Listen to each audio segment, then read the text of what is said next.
22,000 सह्यांचं पत्र जे आहे ते आज अरविंद केजरीवाल मोदींना नेऊन देणार आहेत आणि या संदर्भात पुन्हा विचार करा अशी भूमिका त्यांची आहे. ठीक आहे ना. एक अरविंद केजरीवाल यांनी 22,000 लोकांचं पत्र दिलं तर त्याच्यावर विचार करतील नरेंद्र मोदी साहेब काय ते E20च्या बाबतीत. पण ते पुन्हा एकदा हा मुद्दा केजरीवालांकडून अधोरेखित करण्यात येतो की इथेनॉलचा मुद्दा नाही, मागचे पण काही मुद्दे हे जे आंदोलनं ट्रॅक सोडायला लावली ती हेच सगळी मंडळी होती. त्या विषयावर मला बोलायचं नाही, पण कुठं जाता काही जमत नाही म्हणून जे आंदोलन करतायत त्यांच्या खांद्यावर बंदुका ठेवून स्वतःचे पक्ष वाचवणे हा यांनी आता उद्योग सुरू केलेला आहे.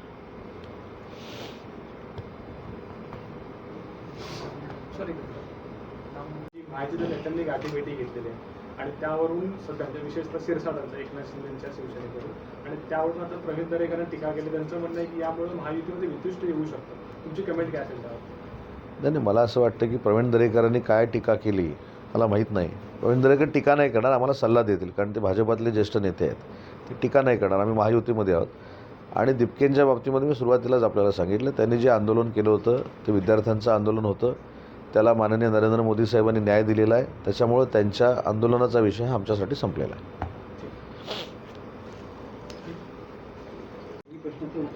हे रत्नागिरीमध्ये माननीय महसूल मंत्री बावनकुळे साहेबांच्या नेतृत्वाखाली होतं आहे. मी मंत्रिमंडळातील माझे ज्येष्ठ सहकारी म्हणून त्यांचं मनापासून अभिनंदन करतो की एखादा कार्यक्रम मंत्रालयापुरता मर्यादित न ठेवता तो जनसामान्यांपर्यंत पोचला पाहिजे म्हणून बावनकुळे साहेब अतिशय महत्त्वाची भूमिका याच्यामध्ये बजावत आहेत. आणि अजून एक मनापासून त्यांचं कौतुक करतो की हा कार्यक्रम राज्याचे मुख्यमंत्री एकनाथ शिंदेसाहेब असताना शासन आपल्या दारी या नावानं सुरू झाला आणि तो तसाच पुढं नेण्याचं काम न खंडित करता बावनकुळे साहेब करत आहेत. हे आमच्यासाठी अतिशय महत्त्वाची गोष्ट आहे. आणि महसूल विभागाचे प्रश्न हे गल्लीपासून दिल्लीपर्यंत असतात. ते गल्लीतले प्रश्न देखील मंत्र्यांच्या समोर सुटले गेले पाहिजेत ही एक प्रामाणिकपणाची भावना घेऊन बावनकुळे साहेब महाराष्ट्रामध्ये फिरत आहेत. हा 3रा किंवा 4था त्यांचा कार्यक्रम आहे आणि या कार्यक्रमाच्या निमित्तानं या रत्नागिरी जिल्ह्याचा पालकमंत्री म्हणून त्यांचं जिल्ह्यामध्ये देखील स्वागत करतो आणि त्यांचं मनापासून कौतुक देखील करतो. उद्धव ठाकरेंनी काल असं स्टेटमेंट केलेलं आहे की कदाचित चिन्ह गोठवलं जाईल, तुम्ही 2029 साठी तयार राहा.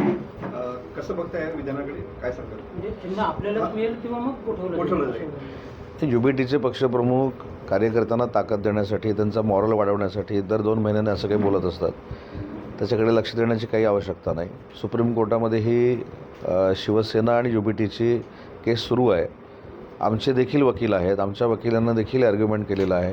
पुढं वेळ देखील दिला आहे 4 दिवसांनी. त्याच्यामुळे आम्ही आमची बाजू मांडू आणि सुप्रीम कोर्ट शिवसेना पक्षाला म्हणजे एकनाथ शिंदेसाहेबांच्या नेतृत्वाखाली चालणाऱ्या शिवसेना पक्षाला योग्य तो न्याय देईल याची आम्हाला पूर्ण खात्री आहे. राम मंदिर त्याच्यानंतर सिद्धिविनायक मंदिराचा मुद्दा पुढे येतो आहे. काल राज ठाकरे असं म्हणालेलं आहे की सिद्धिविनायक मंदिरामध्ये सुद्धा दानपेटीमध्ये दल्ला मारलेला आहे. दररोज 18 कोटी आणि आज त्यांची त्यासंदर्भात पत्रकार परिषद देखील आहे. ते कुठचीही देवस्थानं असू देत, राम मंदिर असू दे, तिरुपती बालाजी असू दे, अंबाबाईचं देवस्थान असू दे, इवन सिद्धिविनायक असू दे, आमचं रत्नागिरीचं गणपतीपुळ्याचं देवस्थान असू दे, जे भाविक स्वतःचं काम झाल्यानंतर काही त्या ठिकाणी दक्षिणा ठेवतात त्याचा हिशोब जनतेला दिला गेला पाहिजे. आणि त्याच्यामध्ये सिद्धिविनायकमध्ये कोण कोण अध्यक्ष होते हे माझ्यापेक्षा तुम्हाला चांगलं माहिती आहे. तेव्हापासूनची फक्त चौकशी करावी. म्हणजे जेव्हापासून सिद्धिविनायकचे अध्यक्ष निर्माण झाले सुभाष मयेकरांपासून हे पूर्ण चौकशी करावी ना असं कोणी सांगितलं की करू नये.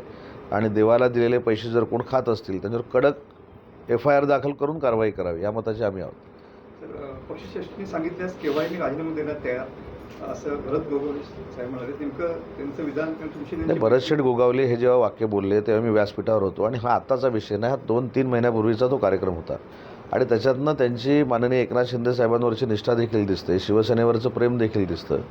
त्याच्यामुळे मला असं वाटतं की भरत शेठ गोगावलेंनी मागच्या मंत्रिमंडळाच्या विस्तारामध्ये देखील संयमाची भूमिका घेतलेली होती आणि एकनाथ शिंदे साहेबांचा सहकारी म्हणून अतिशय निष्ठावंत नेता म्हणून ते आज आमच्याकडे काम करत आहेत आणि त्यांनी मांडलेली एक निष्ठावंत कार्यकर्त्याची भावना होती. तर याला जोडून भरत गोगावले यांना यावेळी 15 ऑगस्टला ध्वजारोहण करायला मिळेल का? कारण पालकमंत्रीपदाचा तिढा सुटेल का त्यातला? यावर पण शिवसेनेची म्हणण्यापेक्षा माझी वैयक्तिक मी भूमिका सांगितलेली आहे की विधान परिषदेच्या तिकिटाच्या वेळी राष्ट्रवादी काँग्रेस पक्षाचे नेते सुनील तटकरे साहेबांनी ज्या ज्या कमिटमेंट केलेल्या आहेत त्या खरं तर इतक्यात पूर्ण व्हायला पाहिजे होत्या. कालच मी राष्ट्रीय अध्यक्षा NCPच्या सुनेत्रा वहिनींची देखील याबाबत चर्चा केलेली आहे. मी पुन्हा मंगळवारी किंवा बुधवारी सुनेत्रा वहिनींची भेट घेणार आहे आणि हेच सांगणार आहे की राष्ट्रवादी काँग्रेस पार्टीला विधान परिषदेची जागा सोडल्यानंतर राष्ट्रवादी काँग्रेस पक्षानं मागणी केलेले पालकमंत्रीपद हे शिवसेनेला घ्यावं.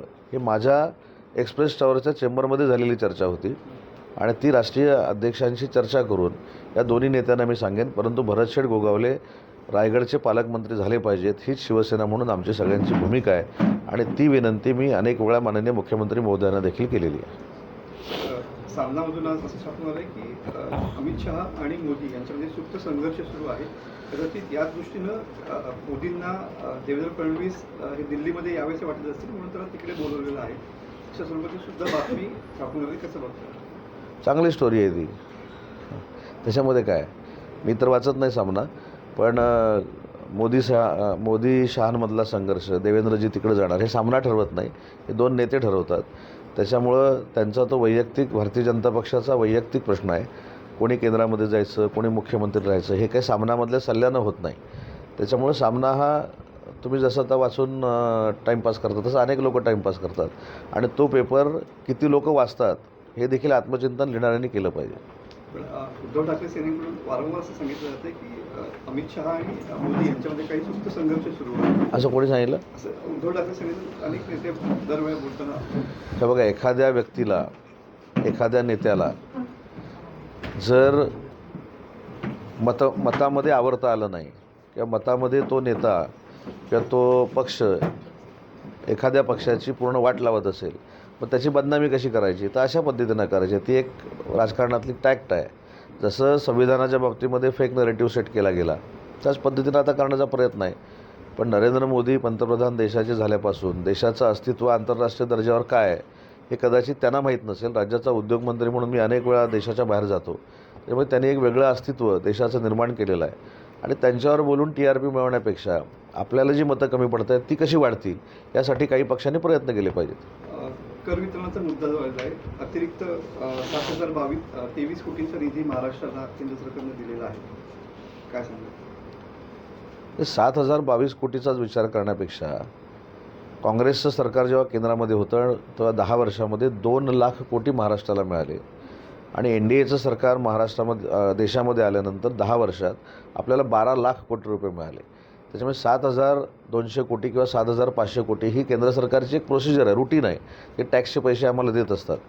ज्यावेळी सरकार बदललं त्यावेळी जो बॅकलॉग होता त्या सगळ्या नेते मंडळींनी दिल्लीला जाऊन भरून काढला.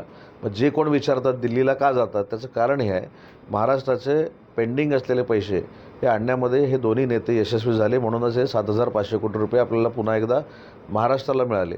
पण ह्याचं जर 10 वर्षातलं कॅल्क्युलेशन आपण केलं तर 12 लाख कोटी रुपये आहे आणि काँग्रेसच्या सरकारचं कॅल्क्युलेशन 10 वर्षातलं केलं तर 2 लाख कोटी रुपये आहे. तर T20